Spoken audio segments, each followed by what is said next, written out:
नमस्कार दोस्तों, 8 जुलाई 2021 के daily news analysis current affairs discussion में आपका स्वागत है। सबसे पहली बर्निंग न्यूज़ आज की यूनियन कैबिनेट एक्सपेंशन। हर मीडिया आउटलेट, हर न्यूज़ चैनल पे यही दिखाया जा रहा है कि भाई नया कैबिनेट को स्वेरिन किया गया है। इसके रिस्पेक्ट में कुछ दिन क्या, कल ही मैंने एक शॉर्ट बनाया है कि एक नई मिनिस्ट्री ऑफ कोऑपरेशन बनी है, उसकी भी आज न्यूज़ है। हालांकि उसके ऊपर मैं एक शॉर्ट बना चुका हूँ, बेसिक इन्फो आपको दे दूंगा। तो भाई नए 43 मिनिस्टर्स को यहाँ पे शपथ दिलाई गई है। और शपथ कौन दिलाएगा? तो ऑब्वियस ही बात है, प्रेसिडेंट साहब दिलाएंगे। और मोदी जी देख रहे थे मतलब ही ओवरसॉ, ऑब्वियस सी बात है, मोदी जी के प्रेजेंस में ही शपथ दिलाई जाएगी, क्योंकि रामनाथ कोविंद जी ने मोदी जी के कहने पे ही इन मिनिस्टर्स को अपॉइंट किया। अब भाई 43 नए मिनिस्टर्स आए हैं। कुछ मिनिस्टर्स को मिनिस्टर ऑफ स्टेट की रैंक से कैबिनेट रैंक का बनाया गया है और 12 मिनिस्टर्स को यहाँ पे ड्रॉप किया है। 7 कैबिनेट मिनिस्टर्स को और 5 मिनिस्टर्स ऑफ स्टेट को ड्रॉप किया गया है। जिन मिनिस्टर्स को ड्रॉप किया गया है वो अपने आप में ही दिग्गज मिनिस्टर्स हैं। जैसे law minister Ravi Shankar Prasad, doctor Harsh Vardhan, ये आपके हेल्थ मिनिस्टर थे। उसके साथ साथ environment minister Prakash Javadekar, labour minister Santosh Gangwar, education minister Ramesh Pokhriyal Nishank, minister of state Babul Supriyo, फिर देबश्री चौधरी, रतनलाल कटारिया, प्रताप सारंगी, संजय धोत्रे। ये छोटे मोटे नाम नहीं है, काफी बड़े नाम हैं। और इन मिनिस्टर्स को यहाँ पे ड्रॉप किया गया है और कुछ नए मिनिस्टर्स आए हैं। जैसे कि जो नए हेल्थ मिनिस्टर हैं वो कैबिनेट मिनिस्टर मनसुख मंडाविया। अभी हेल्थ मिनिस्टर की पोस्ट इस समय पे बहुत इंपॉर्टेंट हो जाती है फॉर ऑब्वियस रीजंस, कोरोना का पैंडेमिक फैल रहा है। तो अभी की जो सरकार है, सरकार का मतलब ये जो पूरी की पूरी काउंसिल ऑफ मिनिस्टर्स हैं, इसमें 13 वकील हैं, 6 डॉक्टर्स हैं, 5 इंजीनियर्स हैं, 7 सिविल सर्वेंट्स हैं, 7 पीएचडीज हैं और 3 एमबीएस हैं। 68 मिनिस्टर्स के पास ग्रेजुएट डिग्रीज है। अब रिपब्लिक ऑफ इंडिया में ये एग्जीक्यूटिव अथॉरिटी कौन एक्सरसाइज करता है? तो union council of ministers he exercise करते हैं। हालांकि यूनियन काउंसिल ऑफ मिनिस्टर में भी जो सबसे पावर कंसंट्रेटेड बॉडी है वो कौन सी है? वो यूनियन कैबिनेट है। अगर आप देखो तो ये जो यूनियन कैबिनेट है, it is the supreme decision making authority in the country. और यूनियन कैबिनेट से एक बड़ी बॉडी क्या होगी? Council of ministers. तो काउंसिल ऑफ मिनिस्टर काफी बड़ी बॉडी हो जाती है।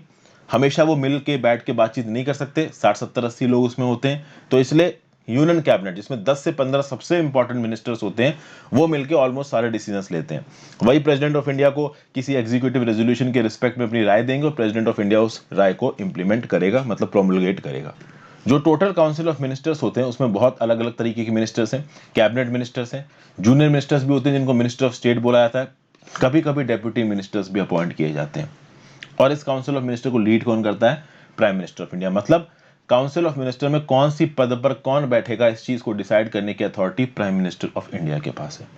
ओके, अब देखिए, only the prime minister and ministers of the rank of cabinet ministers are the members of the union cabinet.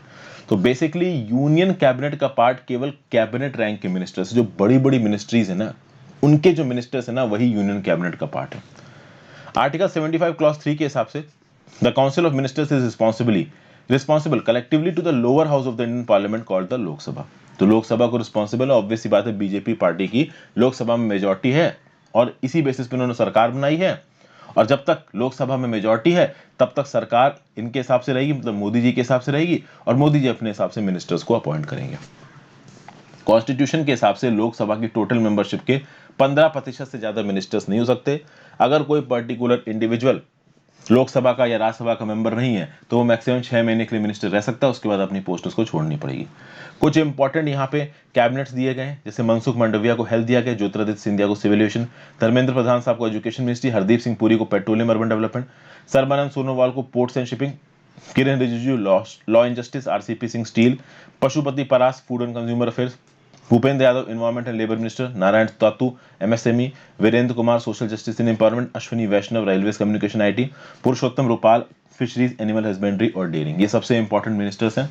और मैं आपको बता दूं, यूपीएससी में कभी भी आपसे मिनिस्टर के नाम नहीं पूछे जाते हैं। पीसीएस टाइप एग्जामों में शायद पूछ दिए जाए, यूपीएससी में तो देखिए कभी नहीं पूछे जाते हैं। अब एक सवाल ये उठता है कि ये मिनिस्टर का रीशफलमेंट होता क्यों है? देखिए, मिनिस्टर का reshufflement is the prerogative of prime minister. मैं आपको इसको एक जनरल एग्जांपल से आपको बताता हूँ। जब आप आईएएस बनते हो, और मैं चाहता हूँ आप सब लोग आईएएस बनो, बट आप भी जानते हैं कि हर कोई नहीं बन सकता। आईएएस की सीटें ही 100 हैं और मेरे ही फॉलोवर्स 1000 की तादाद में हैं। फिर आप देखो कितनी और कोचिंग इंस्टीट्यूट हैं, कितना सीएस पढ़ने वाले लड़के हैं। और ऐसा थोड़ी ना कि जो कोचिंग में पढ़ रहे हैं वही सिलेक्ट होंगे, बहुत सारे ऐसे होंगे जो कोचिंग में नहीं पढ़ रहे होंगे, वो भी सिलेक्ट होंगे। तो ऐसे केस में अगर मान लो कल की डेट में आप आईएएस बनते हो, और मैं चाहता हूं कि आप लोग बनो, आईएएस आईपीएस बनो, आईएएस की तरह मान लो आपको लखनऊ डिस्ट्रिक्ट में कलेक्टर की पोस्टिंग मिली, ठीक है ना। यहाँ पिक्चरों के हिसाब से पोस्टिंग नहीं मिलती, मेहनत के हिसाब से मिलती है। पिक्चरों में तो 4 साल में पोस्टिंग मिल जाती है लड़कियों से बदला लेने के लिए, खैर वो अलग अलग बात है। तो मान लीजिए आपको लखनऊ के डिस्ट्रिक्ट मजिस्ट्रेट की पोस्टिंग मिली, बहुत इंपॉर्टेंट पोस्टिंग है और बहुत सेंसिटिव पोस्टिंग है और बहुत ही क्रीम पोस्टिंग है मैं कहूंगा। एक ऐसी पोस्टिंग जो कि लखनऊ यूपी कैडर का हर आईएएस ऑफिसर चाहेगा, ठीक है। हम मान लीजिए आपको डिस्ट्रिक्ट मजिस्ट्रेट की तरह लखनऊ में पोस्टिंग मिल जाती है, आपका 1 साल 2 साल उस कुर्सी पे बैठना मुश्किल हो जाएगा। इतनी पॉलिटिक्स, इतनी प्रॉब्लम, इतना पॉलिटिकल रिकंसिलिएशन आपकी पॉलिटिकल बॉसेस से बननी चाहिए। लगातार आपकी कुर्सी पे बात आएगी, कोई कार्यकर्ता आपसे आके लड़ रहा होगा, लेकिन जितने लंबे समय तक आप एक पर्टिकुलर पोस्ट पे बैठोगे उतने लंबे समय तक आपकी पकड़ उस पोस्ट पे स्ट्रांग होती जाएगी। जी हाँ, पोजीशन ऑफ अथॉरिटी बहुत इंपॉर्टेंट होती है दोस्तों, चाहे वो मिनिस्टर की पोजीशन हो, चाहे वो कोई सिविल सर्वेंट की पोजीशन हो। अगर आप किसी इंपॉर्टेंट और ताकतवर कुर्सी पर बैठे हो और लंबे समय तक आप उस कुर्सी पर बैठ गए और आप काबिल हो, और बेसिकली सारे आईएएस ऑफिसर काबिल होंगे क्योंकि यूपीएससी सेलेक्ट होके जा रहे हैं, तो ऐसे केसेस में आप उस पर्टिकुलर पोस्ट पे अपना दबदबा बना सकते हो। आप उस पर्टिकुलर क्षेत्र में, उस पर्टिकुलर जगह पे, वहां पे आने वाले सारे डिपार्टमेंट में अपना दबदबा बना सकते हो। और किसी एक इंडिविजुअल का दबदबा हो जाए किसी एक पर्टिकुलर डिपार्टमेंट पे, ये कोई नहीं चाहता। इसलिए रेगुलरली आईएएस और आईपीएस ऑफिसर्स की पोस्टिंग हुआ करती है, ट्रांसफर हुआ करते हैं, ताकि ये किसी एक पर्टिकुलर इलाके में अपना दबदबा ना बना पाए, एक लिमिट से ज्यादा किसी करप्ट एक्टिविटी में इन्वॉल्व ना हो पाए।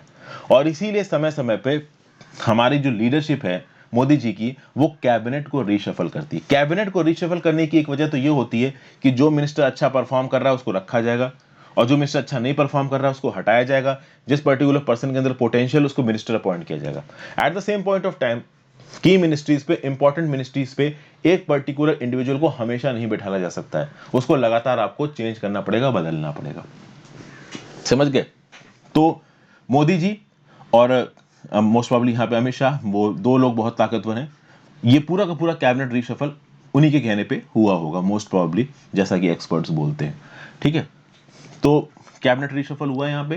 कैबिनेट रीशफल्स मैं आपको बता दूं, उसके बहुत सारे पॉलिटिकल रीजंस भी होते हैं। परफॉर्मेंस बेस्ड रीजंस तो होते ही हैं, पॉलिटिकल रीजंस भी होते हैं। बीजेपी पार्टी के अंदर क्या क्या चल रहा है उस पर भी बहुत चीजें डिपेंड करती हैं, ठीक है। तो आपके एग्जाम्स के पर्सपेक्टिव से चीजें यहाँ पे कम इंपॉर्टेंट हैं। हाँ, हो सकता है आपको यूपीएससी में सवाल पूछ दिया जाए। तो यूपीएससी में अगर आपसे इंटरव्यू में सवाल पूछा जाता है कि भाई ये कैबिनेट रीशफल क्यों होता है, तो आपका जवाब कैसा होना चाहिए?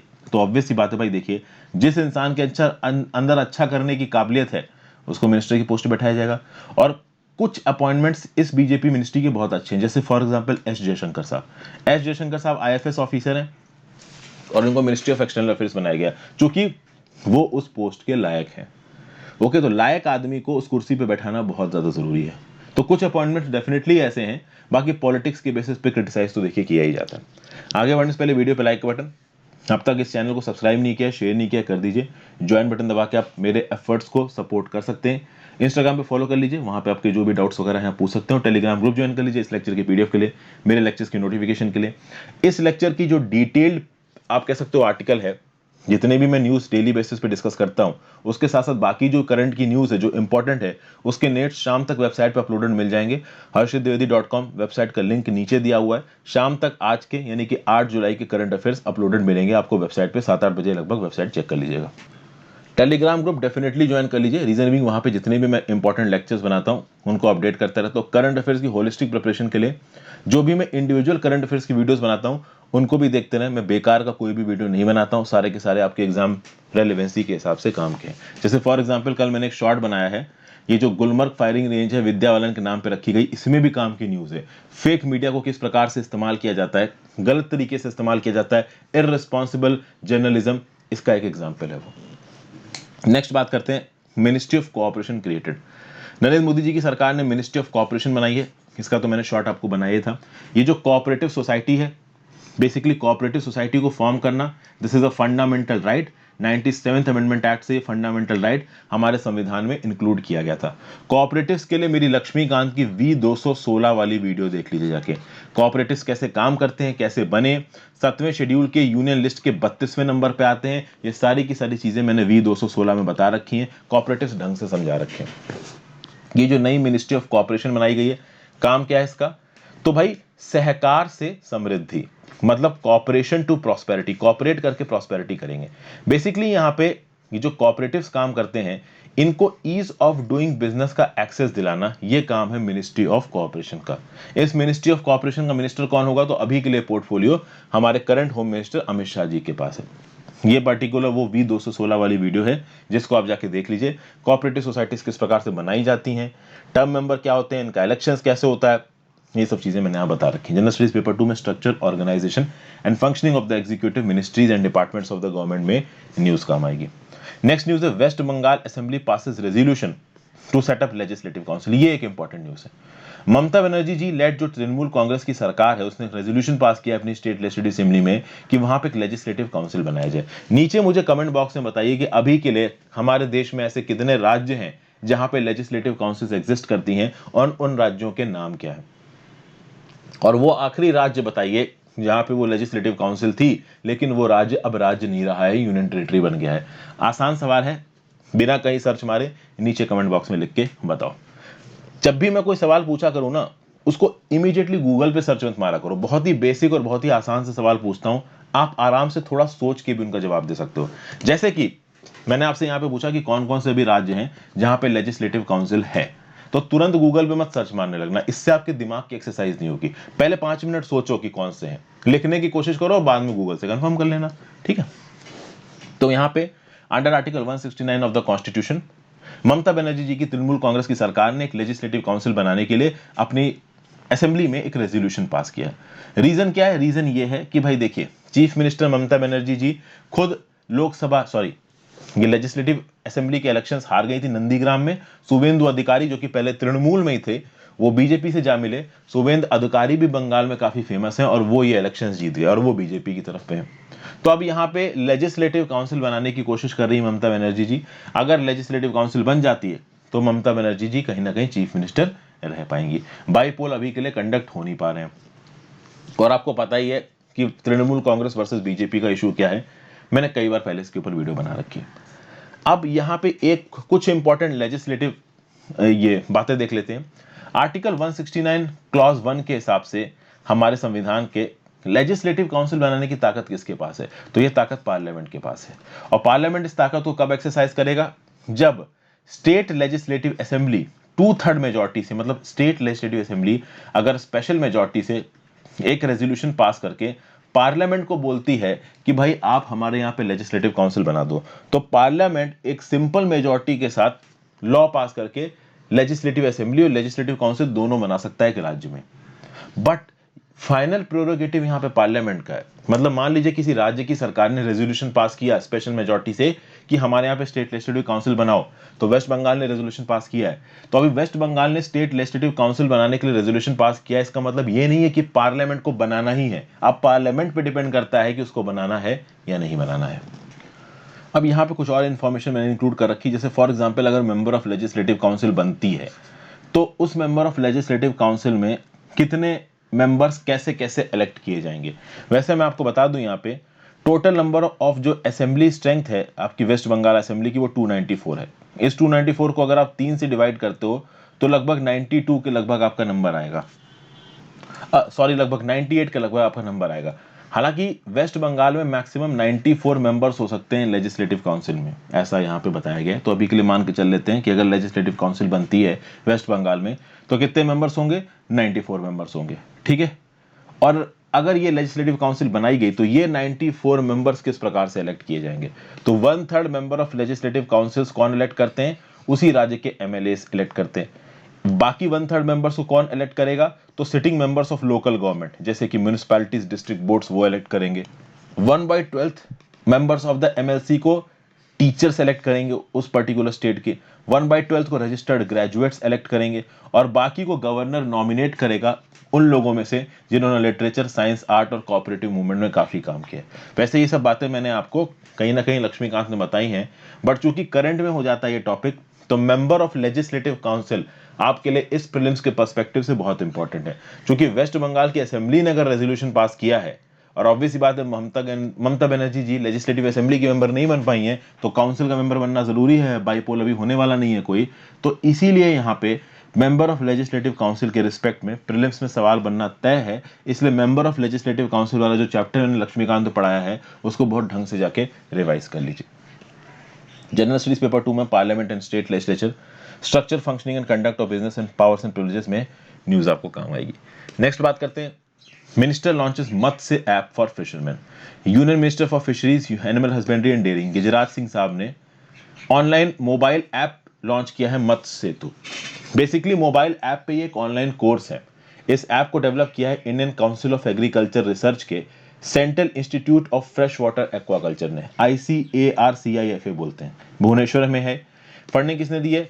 National fisheries development board Hyderabad ने इसको फंडिंग दी है। इस ऑनलाइन कोर्स ऐप में क्या बताया जाएगा? तो भाई latest fresh water aquaculture technology के बारे में इंफॉर्मेशन दी जाएगी। हमारे देश में वो फार्मर्स जो कि एक्वाकल्चर में इन्वॉल्व है। अब आप बोलोगे सर ये एक्वाकल्चर किस चिड़िया का नाम है? तो पानी के अंदर मछलियां और बाकी जो भी सी के जानवर हैं उनको उगा के उनको ऑब्वियस सी बात है इस्तेमाल करना खाने पीने के लिए। तो फिश की कॉमर्शियल कल्चर करना, फिश को कॉमर्शियल कल्चर करना, क्रैब्स को कॉमर्शियली कल्चर करना, श्रिम्प, इस प्रकार का जो सी फूड होता है इसको उगाया जाता है एक्वाकल्चर के अंदर। तो अक्सर कर देखा होगा आपने कि नदियों में छोटे छोटे पॉकेट्स बना दिए जाते हैं। उन पॉकेट्स के बाहर बाउंड्रीज होती हैं और उसके अंदर से मछलियां पकड़ी जाती हैं, क्रैब्स वगैरह पकड़े जाते हैं। इसको एक्वाकल्चर बोला जाता है। एक्वाकल्चर भी दो प्रकार का होता है, एक फ्रेश वाटर एक्वाकल्चर होता है, एक मरीन एक्वाकल्चर होता है। बहरहाल यहाँ पे ये जो ऑनलाइन कोर्स है वो फ्रेश वाटर एक्वाकल्चर टेक्नोलॉजीज के बारे में हमारे देश के फार्मर्स को बताएगा। तो इस पर्टिकुलर ऐप के थ्रू लेटेस्ट इंफॉर्मेशन अलग अलग स्कीम्स की अवेलेबल होंगी इन फार्मर्स को, कि इन फार्मर्स के लिए सरकार फिशरीज डेवलपमेंट में क्या क्या इंफॉर्मेशन दे रही है, क्या क्या सुविधाएं दे रही है, क्या क्या लोन दे रही है। तो फिशर्स को, फिश फार्मर्स को, यूथ और एंटरप्रेन्योर्स जो कि इस फिशरीज डेवलपमेंट सेक्टर में एक रोल प्ले करना चाहते हैं, वो ओवरऑल उनको सरकार की तरफ से क्या क्या मदद है, ईज ऑफ डूइंग बिजनेस के चलते उनको क्या क्या गवर्नमेंटल स्कीम्स के बेनिफिट हैं, ये सब भी इस मत्स्य सेतु ऐप में बताया जाएगा। प्लस ये ट्रेनिंग तो दी ही जाएगी कि आप एक्वाकल्चर फिशरी कैसे कर सकते हो। फिशरीज की इंपॉर्टेंस की बात की जाए तो इंडिया दूसरे नंबर का मेजर फिश प्रोड्यूसर है वर्ल्ड में थ्रू एक्वाकल्चर। तो एक्वाकल्चर के थ्रू हम दुनिया में दूसरे नंबर के मेजर फिश प्रोड्यूसर्स हैं, दुनिया के चौथे नंबर के लार्जेस्ट फिश एक्सपोर्टर हैं, और जितनी भी दुनिया में ग्लोबल फिश प्रोड्यूस होती है 7.7% फिश का प्रोडक्शन इंडिया में होता है। टोटल अगर एक्सपोर्ट्स की बात की जाए इंडिया में तो 10% एक्सपोर्ट्स हमारे टोटल एक्सपोर्ट्स का क्या है? फिश है। और एग्रीकल्चरल एक्सपोर्ट्स में 20% एक्सपोर्ट क्या है? फिश है। एज ऑफ 2017-18 फिश और एक्वाकल्चर प्रोडक्शन हमारे जीडीपी का 1% कंट्रीब्यूट करता है और एग्रीकल्चर जीडीपी का 5% कंट्रीब्यूट करता है, और हमारे देश में लगभग 2,80,00,000 लोगों को एम्प्लॉयमेंट देता है। फिशरीज सेक्टर के चैलेंजेस क्या हैं? तो फूड एंड एग्रीकल्चर ऑर्गेनाइजेशन के हिसाब से दुनिया भर के 90% of the global marine fish stocks ज्यादा एक्सप्लॉयड हो चुके हैं, या पूरे तरीके से एक्सप्लॉयड हो चुके हैं, या अनसस्टेनेबली एक्सप्लॉयड हुए हैं, काफी ओवरफिशिंग हुई है, बहुत हद तक डिप्लीट हो चुके हैं और नेचुरली रिकवर नहीं कर पाएंगे। प्लस एक और प्रॉब्लम है यहाँ पे, बहुत सारे हार्मफुल सब्जेक्ट्स जैसे कि plastics, micro plastics water bodies में डिस्पोज किए जाते हैं, और वो ये सब फिश खा लेती हैं, और फिर ये फिश हमारे लिए न्यूट्रिशन का साधन नहीं, पॉल्यूशन का साधन बन जाती है। क्योंकि अगर फिश के अंदर मरकरी कंटेमिनेशन या प्लास्टिक कंटेमिनेशन है तो आप भी बचोगे नहीं। जनरल स्टडीज पेपर 2 में governmental policies and interventions for development in various sectors and issues arising out of design and implementation, और जनरल स्टडीज पेपर 3 में ग्रोथ एंड डेवलपमेंट में न्यूज काम आएगी। फिर भाई एक और important news, Rajasthan to develop tiger corridor. अगर आपको याद हो तो कुछ दिन पहले ही राजस्थान में एक रामगढ़ विषधारी सेंचुरी बनाई गई थी, एक नया टाइगर रिजर्व था राजस्थान का, और राजस्थान का आप चौथा टाइगर रिजर्व इसको बोल सकते हो। अब एक रिसेंटली ग्रीन कॉरिडोर बनाया गया है जो 3 टाइगर रिजर्व्स को जोड़ेगा। कौन कौन से 3 टाइगर रिजर्व्स को जोड़ेगा राजस्थान में?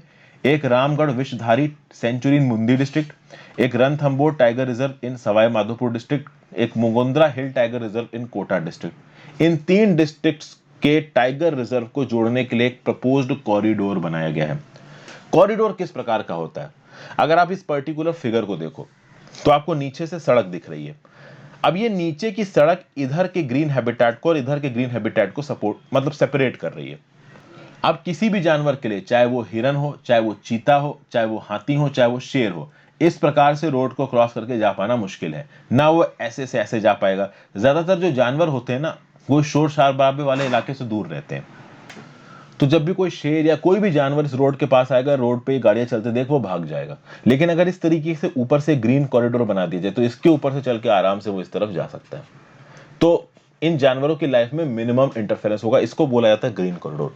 कुछ इस प्रकार का यहाँ पे कॉरिडोर बनाया गया है जो कि 3 टाइगर रिजर्व को जोड़ रहा है। एक रामघर विशिधारी सेंचुरी जो कि बूंदी डिस्ट्रिक्ट में, एक रणथंभौर टाइगर रिजर्व जो कि सवाई माधोपुर डिस्ट्रिक्ट में, और एक मुकुंद्र हिल टाइगर रिजर्व जो कि कोटा डिस्ट्रिक्ट में।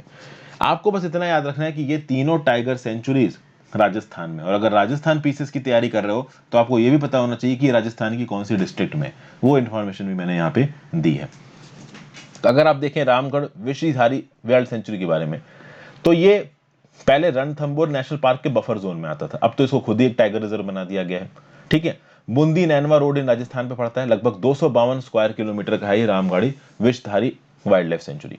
यहाँ पे बहुत सारे वाइल्ड एनिमल्स पाए जाते हैं, जैसे Indian wolf, leopard, striped hyena, sloth bear, golden jackal, chinkara, nilgai and fox. ये जो रणथंभौर टाइगर रिजर्व है, it is at the junction of Aravalli and Vindhya hill ranges. और इस रणथंभौर टाइगर रिजर्व में Ranthambore national park, Sawai Mansingh sanctuary और काला देवी सेंचुरी ये सब आता है। मुकुंद्र टाइगर हिल रिजर्व की बात की जाए, 2013 में इसको बनाया गया था। दो पैरेलल माउंटेन रेंज मुकुंद्र और गगरोला के बीच में 80 किलोमीटर की इसकी लेंथ है। वाइल्ड लाइफ कॉरिडोर, जैसा कि मैंने बताया, इसको वाइल्ड लाइफ कॉरिडोर बोल लो, हैबिटाट कॉरिडोर बोल लो, ग्रीन कॉरिडोर बोल लो। ये एक ऐसा इलाका है हैबिटाट का जो कि सेग्रीगेटेड वाइल्ड लाइफ पॉपुलेशंस को मिलाता है। तो बीच से कोई एक ऐसी रोड जा रही है, रेलवे लाइन जा रही है, तो इधर की वाइल्ड लाइफ पॉपुलेशन, इधर की वाइल्ड लाइफ पॉपुलेशन, इधर की वाइल्ड लाइफ पॉपुलेशन एक दूसरे से अलग है। तो मान लीजिए ऐसा बीच में आपने कॉरिडोर बना लिया, तो इस कॉरिडोर के थ्रू ये वाइल्ड लाइफ पॉपुलेशन एक हैबिटाट से दूसरे हैबिटाट में मूव कर सकती हैं, वो हैबिटाट जो कि ह्यूमन एक्टिविटीज की वजह से सेपरेट हो गए, सेग्रीगेट हो रखे हैं। और इसकी एक प्रॉब्लम होती है, देखिए इनब्रीडिंग के बहुत से नेगेटिव इफेक्ट्स होते हैं। मान लीजिए बीच में एक रोड बन गई, इधर का हैबिटाट अलग हो गया, इधर का हैबिटाट अलग हो गया, तो अब ये हैबिटाट में सेग्रीगेशन हो गया है, और उसके चलते होगा ये कि मान लीजिए इधर कोई बीमारी फैलती है, तो पहले इधर कोई बीमारी फैलती, जानवर भाग के इधर आ जाते थे, तो कहीं ना कहीं बीमारी का फैलाव कम होता था, बड़े इलाके में चीजें डिस्ट्रीब्यूट हो जाती थी। फिर इस इलाके के रीजन्स के जानवर इस इलाके के जानवर के साथ मीटिंग करते थे, तो फॉनल डाइवर्सिटी बहुत थी, और फॉनल और फ्लोरल डाइवर्सिटी काफी हद तक एक दूसरे के साथ इंटरकनेक्टेड होती है, ये बात आपको पता ही है। जेनेटिक डाइवर्सिटी के लिए, जेनेटिक ड्रिफ्ट के लिए जरूरी है कि ये जो हैबिटाट्स हैं ये बहुत बड़े इलाके में आपस में एक दूसरे के साथ जुड़े हुए हों। क्योंकि किसी एक हैबिटाट में अगर आइसोलेटेड पॉपुलेशन एग्जिस्ट करती है, तो धीरे धीरे करके वो प्रोलिफरेट नहीं कर पाती, दबने लगती है, कम होने लगती, खत्म होने लगती है। फिर किसी एक पर्टिकुलर इलाके में कोई फायर या डिजीज फैल जाए, जैसा कि मैंने आपको बताया, तो उस इलाके की आबादी खत्म हो सकती है। इसीलिए ये जो वाइल्ड लाइफ कॉरिडोर है वो इन एनिमल्स के मूवमेंट को फैसिलिटेट करेंगे, इनकी जेनेटिक बायोडाइवर्सिटी को बढ़ाएंगे, इनके लिए एक बड़ा इलाका देंगे एक्सेस। जनरल स्टडीज पेपर 3 में बायोडाइवर्सिटी में न्यूज आपको काम आएगी। फिर अगली न्यूज है, Mishri variety of cherries from Kashmir exported to Dubai. भाई देखिए, हॉर्टिकल्चर एक्सपोर्ट्स को बूस्ट करने के लिए पहली कॉमर्शियल शिपमेंट मिश्री वैरायटी की गई है, मिश्री वैरायटीज ऑफ चेरीज की गई है कश्मीर वैली टू दुबई। तो श्रीनगर से हवाई जहाज उड़ा और मिश्री variety of cherries Kashmir valley की चली गई दुबई। इस प्रकार के बहुत से इवेंट्स रिसेंटली हुए, और इन सबको करवा कौन रहा है? अपेड़ा करवा रहा है। यहां पे अपेड़ा की national referral laboratory at national centre research centre for grapes Pune, इसने इस बात को इंश्योर किया है कि ये जो मिश्रीज गई हैं, जो आपकी मिश्री वैरायटी गई चेरी की, इसकी फूड सेफ्टी है, क्वालिटी है कि नहीं है, प्रॉपर तरीके से इसको पैक किया गया है कि नहीं किया गया है, और इन मिश्री वैरायटी ऑफ चेरीज और बाकी जो भी चीजें एग्रीकल्चर की, हॉर्टिकल्चर की इंडिया से एक्सपोर्ट की जा रही हैं, इनकी प्रॉपर ब्रांडिंग इंटरनेशनल मार्केट्स में, मिडिल ईस्ट में, नॉर्थ अमेरिका में, इन सब का काम किसके पास है? अपेड़ा के पास है। तो अपेड़ा में अगर आईएएस ऑफिसर की तरह आपकी पोस्टिंग होती है, तो हो सकता है एक दो फॉरेन ट्रिप्स भी लग जाएं आपके, बाहर के देशों में हमारे देश के प्रोडक्ट्स को मार्केट करने के लिए। ये जो मिश्री वैरायटीज हैं चेरीज की, ये बहुत डिलीशियस होती हैं। कश्मीर की विटामिन, मिनरल्स, प्लांट कंपाउंड्स, बहुत सारे हेल्थ बेनिफिट्स हैं इनके। Jammu and Kashmir union territory की बात की जाए, तो हमारे देश की 95% से ज्यादा commercial varieties of cherries Jammu and Kashmir की यूनियन टेरिटरी में पैदा किए जाते हैं। तो डबल वैरायटी ऑफ, कह लीजिए चेरी, मखमली वैरायटी, मिश्री वैरायटी, ये सब आपकी हमारे जम्मू एंड कश्मीर की यूनियन टेरिटरी में उगाई जाती है। ओके, ये जो अपेड़ा है, अपेड़ा के बारे में मैं पहले आपको जानकारी दे चुका हूँ। Farmers, farmer producer organisation, government officials और बाकी जितने भी स्टेक होल्डर्स है बिजनेस में, उनको एक साथ मिला के लेके आना, और इंडिया से apples, almond, saffron, walnut, fresh fruit, rice, vegetable, certified organic products को इंडिया से इंटरनेशनल मार्केट में एक्सपोर्ट करना, हमारे प्रोडक्ट्स को इंटरनेशनल मार्केट में मार्केट करना, ये काम है आपका अपेड़ा का। इसके लिए बहुत सारे वर्चुअल अवेयरनेस क्रिएशन प्रोग्राम्स चलाना, physically present awareness creation programme चलाना, ये अपेड़ा का काम है। अपेड़ा की बात की जाए तो इसको स्टैब्लिश किया गया था through agriculture and processed food products export development authority act, जो कि दिसंबर 1985 में आया था। हेडक्वार्टर्स इसके दिल्ली में है, ministry of commerce and industry के अंदर काम करता है। बाकी ये पैराग्राफ 100 बार सुना चुका हूँ आपको। ये स्लाइड अब तक मैंने कम से कम कई बार आपको दिखा रखी पहले के लेक्चर्स में, तो जो लोग मुझे थोड़े भी समय से फॉलो कर रहे हैं उनको पता है कि आप पेड़ा अक्सर का न्यूज़ में रहता है। General studies paper 2 marketing of agriculture produce में एक चीज़ आपको काम आएगी। और आखिरी न्यूज़, मक्खन लगाना सुना है? ये न्यूज़ उसी से रिलेटेड है। श्रीलंका यहाँ पे चाइना को मक्खन लगा रहा है लिटरली। श्रीलंका में एक कोमोमरेटिव कॉइन इशू किया गया जो कि चाइनीज कम्युनिस्ट पार्टी के 100 साल के प्रति एक रिक्वेस्ट दिखा रहा है। मतलब एक आप कह सकते हो कि एक गुडविल गेस्चर दिखा रहा है। आपको पता है कि भर भर के लोन दे रही है चाइना की सरकार श्रीलंका को, ठीक है, ये बात आपको मालूम है। ये देखिए, ऑलरेडी चाइना $5 बिलियन के लोन दे चुकी है पहले श्रीलंका को, और अभी $1 बिलियन का एक्स्ट्रा लोन दिया है चाइना ने श्रीलंका को, और $1.5 बिलियन का करेंसी स्वैप फैसिलिटी दिया है। तो इंडिया जहां $1 मिलियन में करेंसी स्वैप फैसिलिटी देता है, चाइना $1 बिलियन में लोन और फैसिलिटी दे रहा है। तो उसके चलते श्रीलंका की सेंट्रल बैंक ने 2 कॉइन इशू किए, एक तो गोल्ड कॉइन, एक सिल्वर कॉइन। एक कॉइन तो चाइना कम्युनिस्ट पार्टी की सेंटेनरी के लिए है, और एक कॉइन श्रीलंका और चाइना के 65 साल के रिलेशंस के लिए है। तो इस न्यूज से आपको एक बात तो बिल्कुल पता चल जाती है कि श्रीलंका को अपनी पुरानी गलतियों से कुछ पता नहीं चला है। भले ही उनका हम्बनटोटा पोर्ट 99 साल के लिए उनके हाथ से चला गया है, तब भी उनको बुद्धि नहीं आई है। अभी भी चाइना उनको बहुत अच्छे दोस्त की तरह दिख रहा है। अभी भी चाइना का डेब्ट ट्रैप उनको पता नहीं चल रहा है। देखिए, जो करंट लीडरशिप होगी उसको ये बात पता है कि डेब्ट ट्रैप के इफेक्ट्स आगे 10, 15, 20 साल बाद दिखेंगे, और 10, 15, 20 साल बाद वो पावर में रहेंगे, इस बात की कोई गारंटी तो देखो है नहीं। तो जब तक वो पावर में है तब तक खूब उधार लो, खूब कंस्ट्रक्शन एक्टिविटी करो, यही सब उनका टारगेट है। तो उसके चलते पैसा चाहिए, और पैसा कहां से आ रहा है? तो चाइना से आ रहा है। तो इसके लिए चाइना के ऑनर में 2 कॉइन्स मिंट किए हैं। एक तो चाइनीज कम्युनिस्ट पार्टी के 100 साल बीत गए उसके लिए, और एक चाइना और श्रीलंका के रिलेशनशिप को 65 साल हो गए उसके लिए, ठीक है। तो ये थी आज की न्यूज़ दोस्तों। जनरल स्टडीज पेपर 2 में इंटरनेशनल रिलेशंस में ये पर्टिकुलर न्यूज़ आपको काम आएगी। तो आई होप आपको मेरे ये वीडियोस अच्छे लग रहा हूँ, मेरा एफर्ट्स अच्छे लग रहे हो दोस्तों। अगर मैंने जो चीज़ भी आपको पढ़ाई है, अगर उसमें आपको कभी भी कोई भी डाउट लगे, आप रेगुलरली मुझे कमेंट बॉक्स से बताते रहा करो। आपके कमेंट बॉक्स से मुझे ये पता चलता रहता है कि मुझे अपने वीडियोज़ में आगे आने वाले समय में क्या चेंजेस करने हैं। प्लस मैं आपको हमेशा ये बात बताता हूँ, कुछ लोग ऐसे हैं जो करंट अफेयर्स देखते हैं बट एडिटोरियल नहीं देखते हैं, और अक्सर कर मुझे मैसेज भी करते हैं इंस्टाग्राम पे। मैं उनको यही बोलना चाहूँगा कि करंट अफेयर्स एडिटोरियल दोनों देखिए, और वीडियो सेक्शन में जो मैं करंट अफेयर्स की इंडिविजुअल वीडियोस बनाता हूँ वो भी देखिए। उसका रीज़न ये है कि अगर आप मुझसे चाहते हो कि मैं आपकी करंट अफेयर्स की होलिस्टिक प्रिपरेशन कराऊं, तो मेरी सारी करंट अफेयर्स की वीडियोस आपको देखनी पड़ेंगी। फिर उसमें अगर आप स्किप कर रहे हो कोई वीडियो, तो वो टॉपिक आपका छूट रहा है। वो सिंपल मेरा लॉजिक है आपको बताने का। बाकी आपकी मर्जी है। वीडियो को लाइक और शेयर किए बिना मत जाना, ज़्यादा से ज़्यादा लोगों को इस वीडियो के बारे में बताएं। अगर किसी टेलीग्राम ग्रुप या व्हाट्सएप ग्रुप के आप मेंबर हैं जहाँ पे और आपके जैसे एस्पिरेंट्स हैं जो कि पढ़ाई वगैरह कर रहे हैं, आप उनके साथ भी मेरे वीडियोस को शेयर कर सकते हैं, मेरे चैनल को रिकमेंड कर सकते हैं। मेरी मार्केटिंग का सबसे बड़ा साधन आप ही लोग हैं, मेरे current followers. Thank you for so much for your support till now, और अब फ्यूचर में भी मुझे लगता है आप वीडियो शेयर करोगे। Have a great day, good bye.